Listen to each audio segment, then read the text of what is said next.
ma'am, samahan niyo ako. Magluluto tayo ng spaghetti. Ayan, 400 grams. Tapos Italian sauce. Nagpakulo na tayo ng tubig. Nilagyan ko lang ng oil and salt. Tapos nung kumulo na, nilagay na natin yung pasta. At inhango ko na. At ayan, dyan na rin ako maggigisa ng pang sauce natin. Naglagay na lang din ako ng onion and garlic. Ayan, mix lang. Nagluluto din ako dyan ng sweet potato fries. Pero failed yan.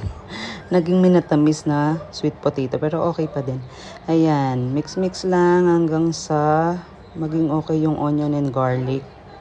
At ilagay natin yung ating beef, ground beef. Ayan. Ano yung ground beef natin? Kalahating kilo ata yan. Ayan, nung una, kalahati lang. Nag-decide akong ilagay na lahat kasi yung mister ko gusto niya maraming meat. Hindi naman ako maglalagay dyan ng sausage. Ayan. Tapos nung nailuto ko na, hindi ko na naihango. Hindi ko na naipakita na nilagay ko yung sauce kasi yung anak ko sinumpong. Ayan na yung final spaghetti natin. Sarap!